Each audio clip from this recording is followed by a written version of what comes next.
हमारे प्यारे विद्यार्थियों, आज 5 सितंबर 2020 है। आज के दिन हम शिक्षक दिवस के रूप में मनाते हैं। वह क्यों?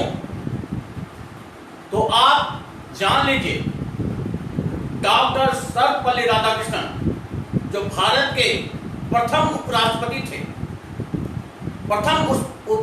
थे और भारत के दूसरे राष्ट्रपति थे। उनका जन्म 5 सितंबर 1888 ईस्वी को तिरुपति नामक छोटे से ग्राम में हुआ था। आपने तिरुपति बालाजी का नाम सुना होगा। यही तिरुपति छोटे से ग्राम में एक ब्राह्मण परिवार में इनका जन्म हुआ था। इनके पिता वीरा स्वामी थे और उनको परिवार की बहुत बड़ी जिम्मेदारी थी। उस बड़ी जिम्मेदारी में भी उन्होंने डॉक्टर सर्वपल्ली राधाकृष्णन का दाखिला एक missionary school, Luther mission school में, क्रिश्चियन का स्कूल था, जिनमें इनका दाखिला करवाया। शुरू में डॉक्टर सर्वपल्ली राधाकृष्णन का जन्म जो हुआ था, उसमें इनको जीवन में बहुत सी कठिनाइयों का सामना करना पड़ा। 1902 में ये मैट्रिक की परीक्षा प्रथम श्रेणी में उत्तीर्ण हुए और प्रथम श्रेणी में प्रथम स्थान प्राप्त किया, जिससे उस समय अंग्रेजों की हुकूमत थी और इन्हें छात्रवृत्ति मिलने लगी। इसके बाद कला संकाय में इन्होंने प्रथम स्थान प्राप्त किए। बेलूर और मद्रास कॉलेज में इनकी शिक्षा दीक्षा, उच्च विद्यालय की शिक्षा और महाविद्यालय की शिक्षा ग्रहण किया, जिनमें महाविद्यालय की शिक्षा में इन्होंने महाविद्यालय की शिक्षा में मद्रासी कॉलेज में दर्शन शास्त्र में स्नातक तो उत्तर किया, जिन्हें आज का ग्रेजुएट कर रहे हैं।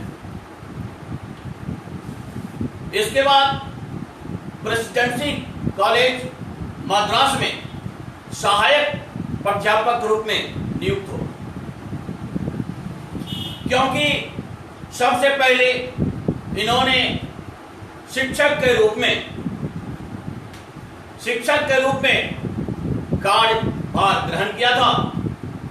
इसीलिए इनके जन्मदिन 5 सितंबर को शिक्षक दिवस के रूप में मनाते हैं। और जब भारत आजाद हुआ 15 अगस्त 1947 को, तो 1947 से 1949 तक ये निर्मात्री सभा के सदस्य रहे। 2 साल का कार्यकाल इन्हें कांग्रेस के निर्वाचित संविधान सभा का सदस्य के रूप में व्यतीत किया। इसके बाद जवाहरलाल नेहरू के अनुरोध पर 1949 से 1952 तक सोवियत संघ में राजदूत की गरिमा बढ़ाते रहे। 26 जनवरी 1950 को जब भारत का संविधान लागू हो गया, तो इनका कार्यकाल 1952 तक ही सोवियत संघ में राजदूत के रूप में रहा। जब राष्ट्रपति का चुनाव हुआ, तो राष्ट्रपति के चुनाव में डॉक्टर राजेंद्र प्रसाद का नाम भारत के प्रथम राष्ट्रपति के रूप में मनोनीत किया गया और डॉक्टर सर्वपल्ली राधाकृष्णन का नाम उपराष्ट्रपति के पद पर नियुक्त किया गया।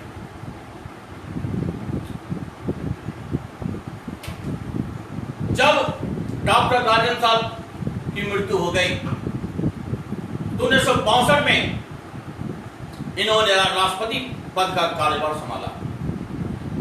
जब ये राष्ट्रपति का पद संभाला उस वक्त देश बहुत विषम परिस्थिति से गुजर रहा था। एक और चीन से युद्ध हुआ था, दूसरा पाकिस्तान से। चीन से युद्ध होने में इसे बहुत बड़ी हार का सामना करना पड़ा और पाकिस्तान से युद्ध इसके बाद जीत गए। इसका कार्यकाल बहुत ही चुनौतियों भरा था, फिर भी इन्होंने देश के लिए गौरवान्वित काम किया। कई उपनिषद और स्वामी विवेकानंद के आदर्श, वीर सावरकर के आदर्श को इन्होंने अमल किया अपने जीवन में। धार्मिक प्रवृत्ति के होने के कारण इसे अमेरिका में टेम्पल्टन पुरस्कार से सम्मानित किया गया था। 1975 में टेम्पल्टन पुरस्कार से सम्मानित किया गया। जब ये भारत के दूसरे राष्ट्रपति बने, जब इनका कार्यकाल समाप्त हुआ, इन्होंने कहा कि अब इसके बाद मैं राष्ट्रपति पद के लिए दोबारा राष्ट्रपति नहीं बनूंगा, और इन्होंने इन बातों पर अमल भी किया। डॉक्टर गोपाल, इनके पुत्र, ने डॉक्टर सर्वपल्ली राधाकृष्णन के बारे में एक इंग्लिश बुक में इनका जीवनी वर्णन किया है, परंतु इनकी जीवनी जो है वो पूर्ण रूप से नहीं है, अधूरी है। फिर भी जहां तक इनके जीवन शैली की बात है, तो जितना ये बात है ये इतिहास के पन्नों में अंकित रहेगा और सुने अक्षरों में हमेशा देश इन्हें याद करेगा। आज वर्तमान में जो शिक्षक हैं, मैं उनके बारे में कह रहा हूं कि उस समय शिक्षकों की स्थिति बहुत दयनीय थी। शिक्षक जो है काम करते थे, एक किसान उससे अधिक आय करता था। जिस वक्त भारत आजाद हुआ तो स्कूलों की व्यवस्था में शिक्षक को पकड़ पकड़ के स्कूल में लगाया जाता था। बहुत लोग काम करना नहीं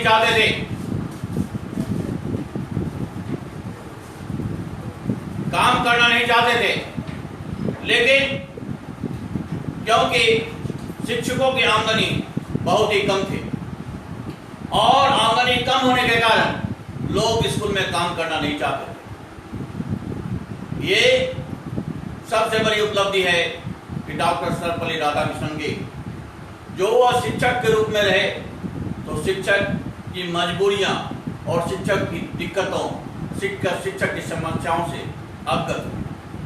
जब शिक्षकों की समस्या से ये अवगत हुए तो 1966 में इन्होंने शिक्षकों के लिए कुछ फंड, कुछ वेतन बढ़ोतरी का मांग उठाया, जिससे आज शिक्षकों की जो स्थिति है, अगर कहा जाए तो इनमें सबसे बड़ा योगदान डॉक्टर सर्वपल्ली राधाकृष्णन का है।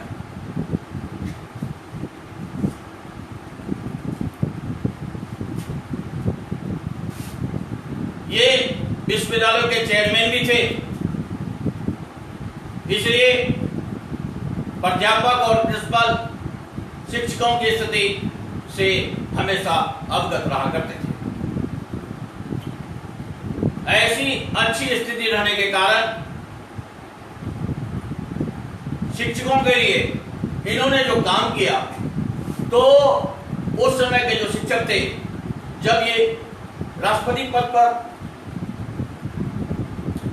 देश की शोभा बढ़ा रहे थे, तो शिक्षकों ने अनुरोध किया कि मैं आपको सर्वोच्च शिक्षक का सम्मान देना चाहता हूं। ये मान गए और इन्हें सर्वोच्च शिक्षक का उस समय सम्मान किया गया। इसीलिए बहुत दिनों पहले ही इनको जब सर्वोच्च शिक्षक का सम्मान दिया गया, उसी समय से इनके जन्मदिन को शिक्षक दिवस के रूप में मनाते हैं।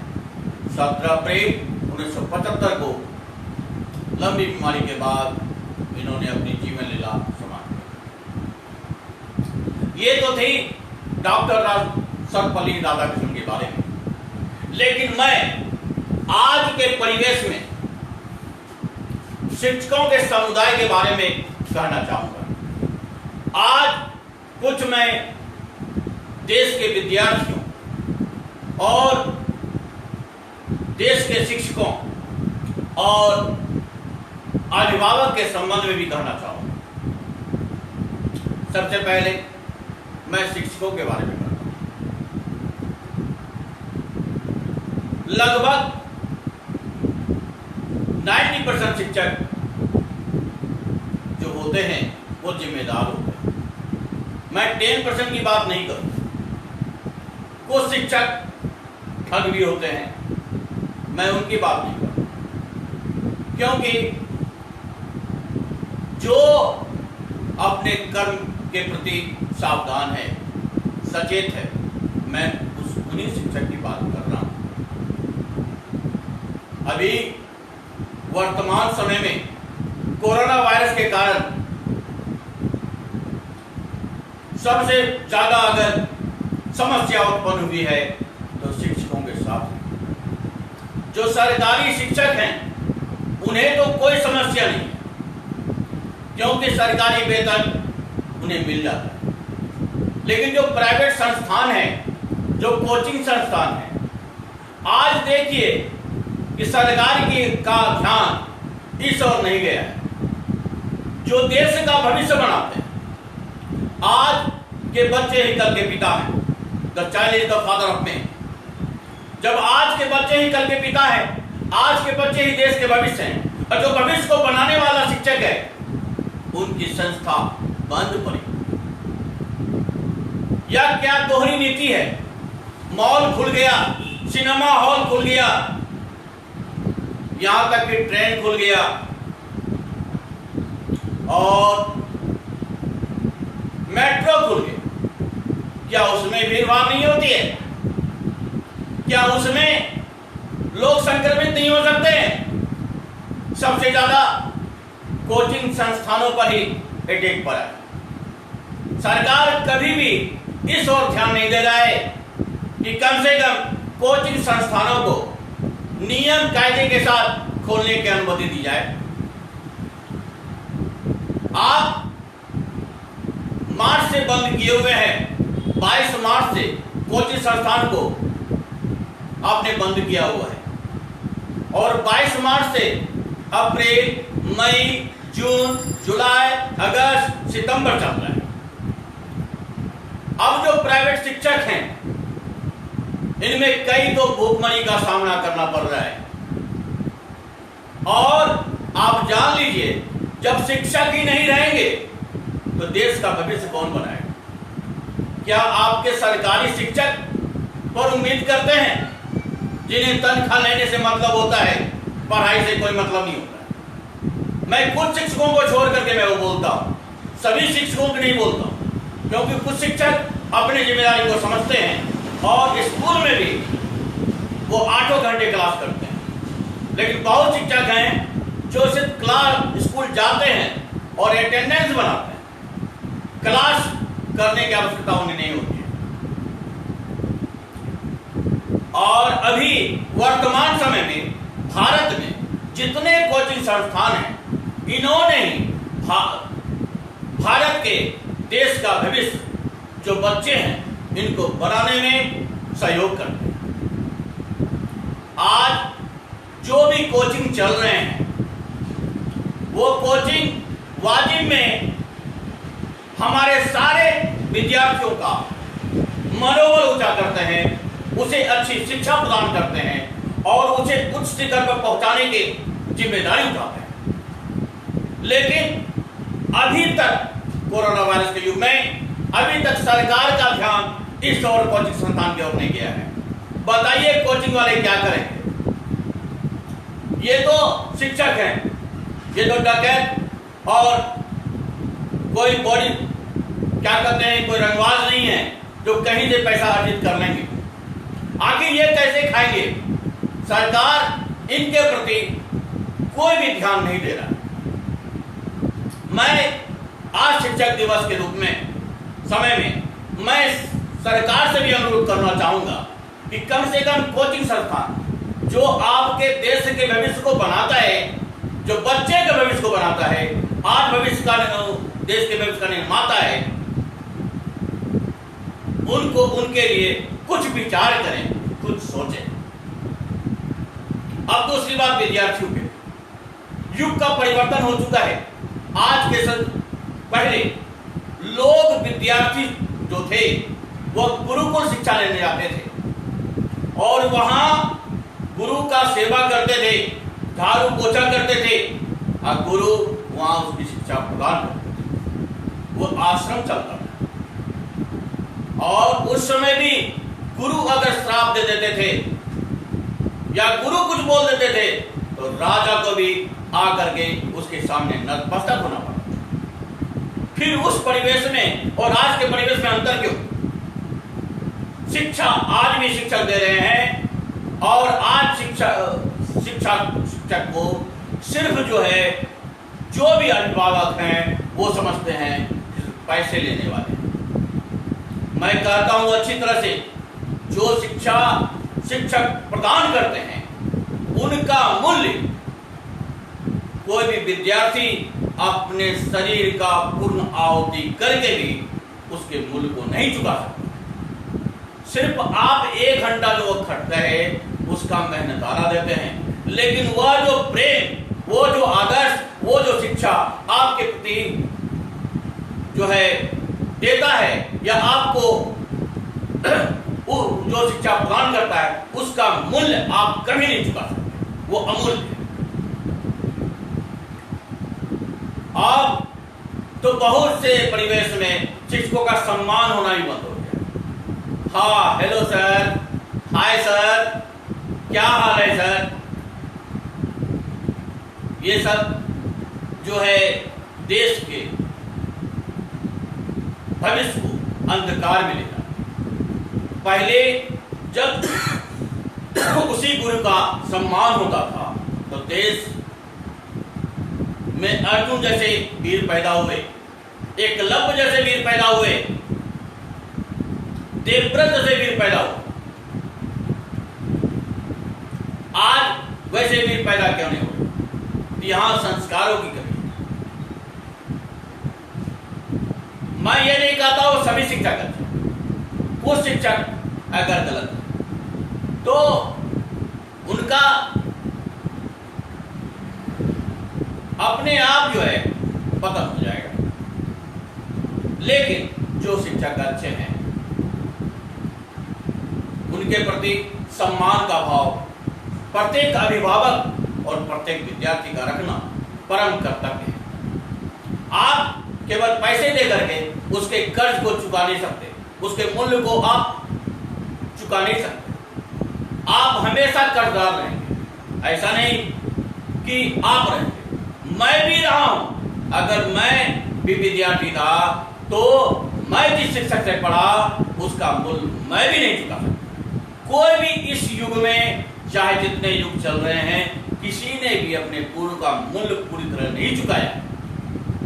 कहा जाता है यह तन विष की बेलनी, गुरु अमृत की खान, शीश दिए जो गुरु मिले तो भी सस्ता जान। यह तन विष की बैलनी, यह तन जो है विष से भरा हुआ है। गुरु अमृत के खान, गुरु अमृत तुल्य है। और शीश दिए जो गुरु मिले तो भी सरकार। अगर सर्वस्व निछावर करने के बाद भी सच्चे गुरु से मुलाकात हो जाती है, सच्चे गुरु से दर्शन हो जाती है, सच्चे गुरु से साक्षात्कार हो जाती है, सच्चे गुरु से शिक्षा ग्रहण करने लगते हैं, तो हमारा जीवन धन्य हो जाता है। और आज के युग की बात बता रहा हूं,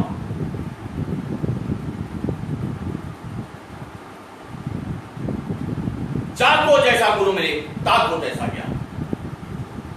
जो जैसा शिक्षक होगा, जैसा शिक्षक आपको मिलेगा, ज्ञान आपको वैसा ही मिलेगा। इसलिए संस्कार बनाइए। युग भले परिवर्तन हो चुका है, लेकिन गुरु की महत्ता खत्म नहीं हुई है। आज भी गुरु का श्राप मैंने कई बार देख चुका है, मैं कई बार ऐसा अनुभव कर चुका हूं। मैं उस बात को यहां पर कहना नहीं चाहता हूं, लेकिन मैं यह देखा हूं कि मेरी कही गई वाणी भगवान भी काट नहीं सकता। अर्थात मेरी नहीं, मैं यह कहने का मतलब है कि गुरु की कही गई वाणी भगवान भी नहीं काट सकता। गुरु गोविंद दो खरे का बोला वो पाओ, तो बलिहारी को गुरु आपनो जो गोविंद भी बताया। अर्थात अगर गुरु और भगवान दोनों ही सामने खड़े हो तो आप किसे प्रणाम करना चाहिए? तो गुरु को प्रणाम करना चाहिए कि गुरु ने बताया कि भैया भगवान है। तो जहां भगवान की बात हो रही है, तो भगवान से जब गुरु का तुलना किया गया, उसमें भी गुरु महान है। इसलिए मैं फिर कहता हूं कि गुरु का सम्मान करना सीखिए, और गुरु का हमेशा सम्मान कीजिए। सम्मान ही आप उसके मूल्य को चुका सकते हैं। लेकिन अब तो संस्कार बदल चुका है। गुरु और शिष्य दोनों मिल करके ड्रिंक करते हैं, दारू पीते हैं, शराब पीते हैं, सिगरेट पीते हैं। वो गुरु नहीं जो ऐसा करते हैं। गुरु और शिष्य में एक दूरी अवश्य बना रहना चाहिए, प्रेम होना चाहिए, लेकिन एक दूरी अवश्य होना चाहिए। हाँ, गुरु अपने बच्चों के साथ जिस तरह पिता अपने बच्चों के साथ ठिठोली करते हैं, हंसी खेल करते हैं, उस तरह गुरु भी करते हैं। वो भी उसे अपना परिवार समझते हैं, अपने घर का अंग समझते हैं। तो ये करना गलत नहीं है। हाँ, बशर्ते उसके दिल में कोई गलत भावना नहीं होनी चाहिए। अगर वो प्रेम बस और अपने बच्चों के प्रति सहानुभूति बस ऐसा करते हैं, तो मैं तो समझता हूं ये बहुत ही अच्छी बात है। ये उनके प्रेम का आदान प्रदान है। और एक गुरु और शिष्य के बीच अगाध प्रेम होना चाहिए। एक ऐसा प्रेम होना चाहिए जो परमात्मा के प्रति जो आपका समर्पण है, जो परमात्मा के प्रति आपका भाव है, वही भाव आपको गुरु के प्रति होना चाहिए। दरअसल ऐसे कहने के लिए बहुत सी बातें हैं, लेकिन चूंकि उतना बात कहना उचित नहीं है, कहता है कम बोलना ज्यादा समझना। इसलिए मैंने यह कम बोला है, आप इसको जितना अच्छा समझिए अच्छी बात है। Thank you very much. That's all.